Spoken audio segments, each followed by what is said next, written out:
داستان ایمان فروشوں کی جلد اول قسط 6 حصہ 2 ام ارارہ کا اغوا۔ بغداد کی مرکزی خلافت کا دونوں ماتحت خلیفوں پر اثر ختم ہو چکا۔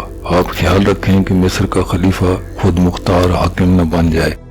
وہ سودانیوں اور صلیبیوں سے بھی ساز باز کرنے سے گریز نہیں کرے گا۔ میں سوچ رہا ہوں خلافت صرف بغداد میں رہے اور ذیلی خلیفے ختم کر دیے جائیں، لیکن میں ڈرتا ہوں کہ ان لوگوں نے ہمارے خلاف سازشیں تیار کر رکھی ہیں۔ اگر آپ مصر کے خلیفہ کی بادشاہی اس کے محل کے اندر ہی محدود رکھنے کی کوشش کریں گے تو میں آپ کو فوجی اور مالی امداد دوں گا۔ احتیاط کی بھی ضرورت ہے کیونکہ مصر کے اندرونی حالات ٹھیک نہیں۔ مصر میں ایک بغاوت اور بھی ہوگی، سودانیوں پر کڑی نظر رکھیں۔ سلطان ایوبی نے خط پڑھ کر کہا، اس میں کیا شک ہے کہ خلافت سفید ہاتھی ہے؟ کیا آپ دیکھتے نہیں کہ خلیفہ العاضد دورے پر نکلتا ہے تو آپ کی آدھی فوج اس کی حفاظت کے لیے ہر طرف پھیلا دی جاتی ہے؟ لوگوں کو مجبور کیا جاتا ہے کہ وہ خلیفہ کے راستے میں چادریں اور قالینیں بچھائیں۔ خلیفہ کا حفاظتی دستہ دورے سے پہلے لوگوں کو دھمکیاں دے کر مجبور کر دیتا ہے کہ ان کی عورتیں اور جوان بیٹیاں خلیفہ پر پھولوں کی پتیاں پھینکیں۔ اس کے دوروں پر خزانے کی وہ رقم تباہ کی جاتی ہے جو ہمیں سلطنت اسلامیہ کے دفاع، توسیع اور قوم کی فلاح و بہبود کے لیے درکار ہے۔ اور اس پہلو پر بھی غور کرو کہ ہمیں مصری عوام پر، یہاں کے عیسائیوں اور دیگر غیر مسلموں پر یہ ثابت کرنا ہے کہ اسلام شہنشاہوں کا مذہب نہیں، یہ عرب کے صحراؤں کے گڈریوں، کسانوں اور شتربانوں کا سچا مذہب ہے، اور یہ انسان کو انسانیت کا وہ درجہ دینے والا مذہب ہے جو خدا کو عزیز ہے۔ شداد نے کہا، یہ بھی ہو سکتا ہے خلیفہ کے خلاف کارروائی سے آپ پر بہتان تراشی ہونے لگے کہ خلیفہ کی جگہ آپ خود حاکم بننا چاہتے ہیں۔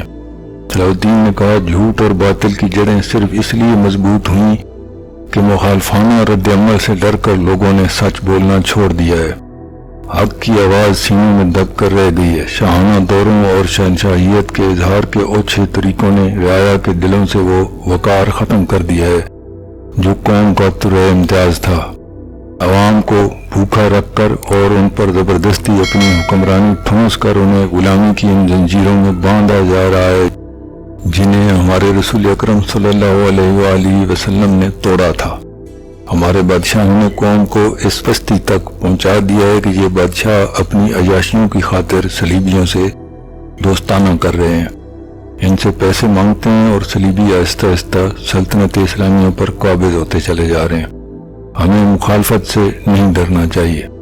نائب سالار ناصر نے کہا، ہم مخالفت سے نہیں ڈرتے، ہم نے قلیل تعداد سے صلیبیوں کی طوفان روکے، مگر میں آپ کی ہی ایک بات یاد دلانا چاہتا ہوں کہ باہر سے ہوئے حملے کو ہم قلیل تعداد سے بھی روک سکتے ہیں، مگر جو حملہ اندر سے ہوتا ہے تو اپنوں کے خلاف تلوار اٹھانا مشکل ہو جاتا ہے۔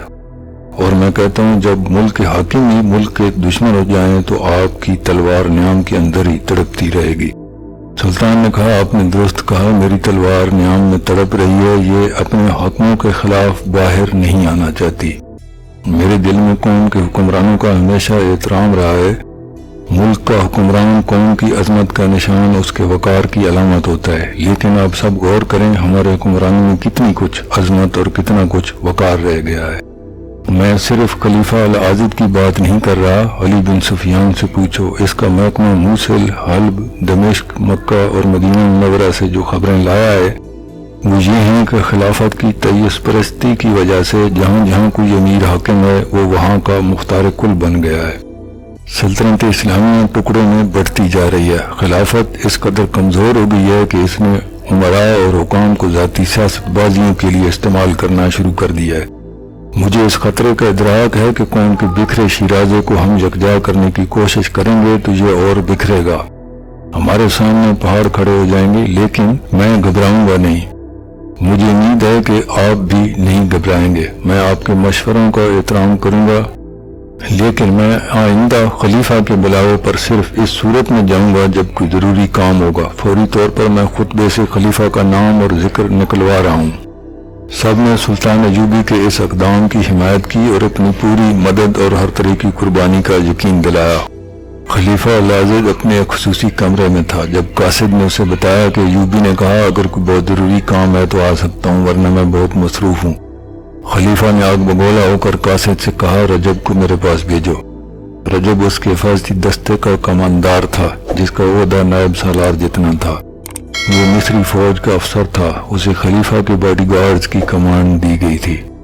اس نے قصر خلافت اور خلیفہ کے حفاظتی دستوں میں چن چن کر سوڈانی حبشیوں کو رکھا تھا۔ سلطان ایوبی کے مخالفین میں سے اور خلیفہ کے خوشامدیوں میں سے تھا۔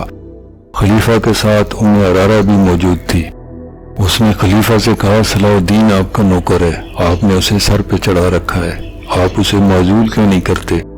اپنے سپاہی بھیج کر اسے حراست میں یہاں بلوا لیتے۔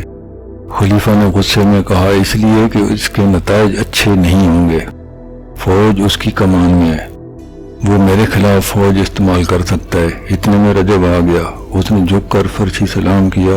العاضد نے غصے سے کانپتی آواز میں کہا میں پہلے ہی جانتا تھا یہ کمبخت ایوبی خود سر اور سرکش آدمی ہے، میں نے اسے بلایا تو یہ کہہ کر آنے سے انکار کر دیا ہے کہ کوئی بہت ضروری کام ہے تو آؤں، ورنہ آپ کا بلاوا میرے لیے کوئی معنی نہیں رکھتا کیونکہ میرے سامنے آپ کے پاس حاضری سے زیادہ ضروری کام پڑے ہیں۔ غصے میں بولتے اسے ہچکی آئی، کھانسی اٹھی اور اس نے دل پر ہاتھ رکھ لیا، اس کا رنگ زرد ہو گیا۔ نحیف سی آواز میں کہا بدبخت کو یہ بھی احساس نہیں میں بیمار ہوں، میرا دل مجھے لے بیٹھے گا، میرے لیے غصہ ٹھیک نہیں، مجھے اپنی صحت کا غم کھایا جا رہا ہے اور اسے اپنے کاموں کی پڑی ہے۔ رجب نے کہا مجھے حکم دیجیے آپ نے اسے کیوں بلایا تھا؟ خلیفہ نے دل تھامے کراتے ہوئے کہا اسے صرف اس لیے بلایا تھا کہ اسے احساس رہے اس کے سر پر ایک حاکم بھی ہے۔ تم ہی نے مجھے بتایا تھا کہ صلاح الدین خود مختار ہوتا جا رہا ہے، میں اسے بار بار یہاں بلانا چاہتا ہوں تاکہ اسے اپنے پاؤں کے نیچے رکھوں۔ عرارہ نے شراب کا پیالہ اس کے ہونٹوں سے لگا کر کہا یہ ضروری ہے، آپ کو 100 بار کہا غصہ نہ کیا کریں، آپ کے دل اور اعصاب کے لیے غصہ ٹھیک نہیں۔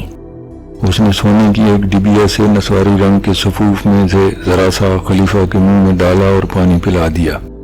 خلیفہ نے اس کے بکھرے ہوئے ریشمی بالوں میں انگلیاں الجھا کر کہا اگر تم نہ ہوتی تو میرا کیا ہوتا؟